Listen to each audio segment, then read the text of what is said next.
नमस्कार, मैं हूं संजय सिंह महान और आप देख रहे हैं यूपी ताजा न्यूज। क्या आप जानते हैं कि ऐसा रिकॉर्ड जो आजादी के बाद से 74 साल बाद टूट रहा, एक ऐसा रिकॉर्ड जिसे देश के पहले प्रधानमंत्री जवाहरलाल नेहरू ने बनाया था और जिसे अब प्रधानमंत्री नरेंद्र मोदी ने तोड़ दिया। 10 जून 2026 एक ऐतिहासिक तारीख, क्योंकि आज नरेंद्र मोदी भारत के सबसे लंबे समय तक लगातार निर्वाचित प्रधानमंत्री बनने का रिकॉर्ड अपने नाम कर चुके हैं।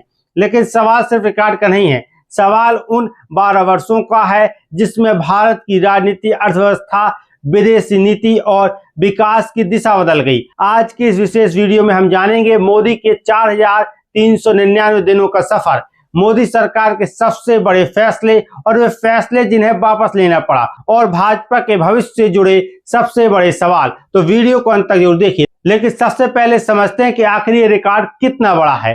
प्रधानमंत्री नरेंद्र मोदी ने 26 मई 2014 को पहली बार प्रधानमंत्री पद की शपथ ली।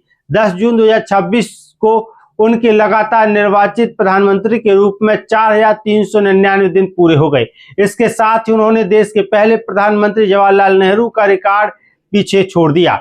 नेहरू 13 मई 1952 से 27 मई 1964 तक लगातार निर्वाचित प्रधानमंत्री रहे और उनका कार्यकाल 4398 दिनों का था। यानी मोदी अब भारत के सबसे लंबे समय तक लगातार निर्वाचित प्रधानमंत्री बन गए हैं।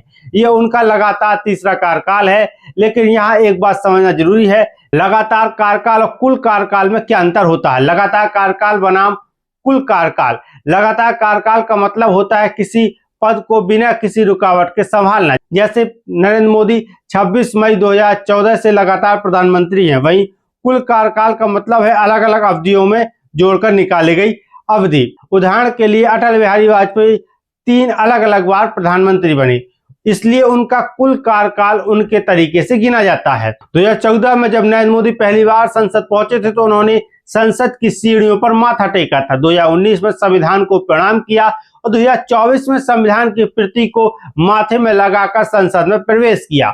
इन तस्वीरों ने राष्ट्रीय राजनीति में विशेष चर्चा बटोरी। इन 12 वर्षों में कई ऐसे फैसले हुए जिन्होंने देश की राजनीति और शासन व्यवस्था को प्रभावित किया। 2015 में डिजिटल इंडिया अभियान, 2016 में उरी हमले के बाद सर्जिकल स्ट्राइक, 8 नवंबर 2016 को नोटबंदी, 1 जुलाई 2017 को जीएसटी लागू, 2019 में बालाकोट एयर स्ट्राइक, 3 तलाक कानून, अनुच्छेद 370 हटाने का फैसला, सीएए कानून, कोरोना महामारी के दौरान लॉकडाउन और वैक्सीनेशन, नया संसद भवन, दिल्ली में G20 सम्मेलन, अयोध्या में राम मंदिर प्राण प्रतिष्ठा और 2025 में पहलगाम आतंकी हमले के बाद ऑपरेशन सिंदूर। लेकिन हर फैसला सफल नहीं रहा। 2 ऐसे फैसले रहे हैं जिन्हें सरकार को वापस लेना पड़ा। मोदी सरकार के 2 फैसले जो वापस हुए, उनमें पहला है 3 कृषि कानून, सितंबर 2020 में लागू हुए। किसानों के लंबे आंदोलन के बाद नवंबर 2021 को इन्हें वापस ले लिया गया। दूसरा फैसला है भूमि अधिग्रहण अध्यादेश, 2014 में लाया गया, लेकिन विपक्ष और किसान संगठनों के विरोध के बीच 2015 में इसे आगे नहीं बढ़ाया गया। प्रधानमंत्री नरेंद्र मोदी को अब तक 31 देशों से सर्वोच्च नागरिक सम्मान मिल चुका है। सबसे पहला सम्मान 2016 में सऊदी अरब ने दिया था। इसके बाद अमेरिका, ब्रिटेन, फ्रांस, ऑस्ट्रेलिया सहित दुनिया के 15 देशों की संसदों को संबोधित कर चुके हैं। प्रधानमंत्री के रूप में उन्होंने 2014 से अब तक 100 विदेश यात्राएं भी की हैं। सबसे ज्यादा 8 बार यूएसए, अमेरिका और जापान का दौरा किया है। मोदी के 2 चर्चित कार्यक्रमों की बात करें तो मन की बात 3 अक्टूबर 2014 से शुरू हुआ, जिसके 135 एपिसोड जून 2026 तक प्रकाशित हो चुके हैं।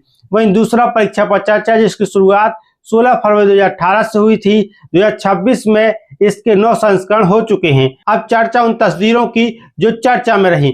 2015 में अचानक पाकिस्तान दौरा और नवाज शरीफ से मुलाकात, 2022 में पंजाब के फिरोजपुर में सुरक्षा चूक का मामला और 2023 में पपुआ न्यू गिनी के प्रधानमंत्री जेम्स मोरेपे द्वारा मोदी के पैर छूकर स्वागत करना। इन तीनों घटनाओं ने अंतर्राष्ट्रीय और राष्ट्रीय स्तर पर व्यापक चर्चा बटोरी। 2025 में भारत की अर्थव्यवस्था के लिए महत्वपूर्ण वर्ष रहा। भारत जापान को पीछे छोड़कर दुनिया की 4थी सबसे बड़ी अर्थव्यवस्था बना।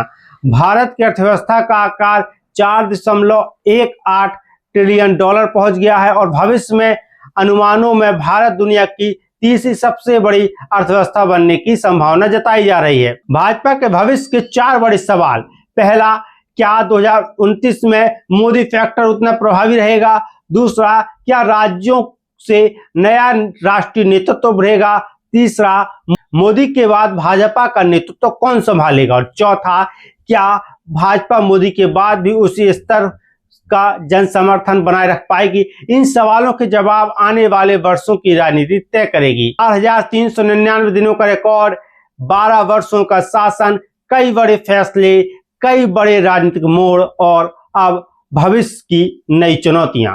प्रधानमंत्री नरेंद्र मोदी का ये रिकॉर्ड भारतीय राजनीतिक इतिहास का एक महत्वपूर्ण अध्याय बन चुका है।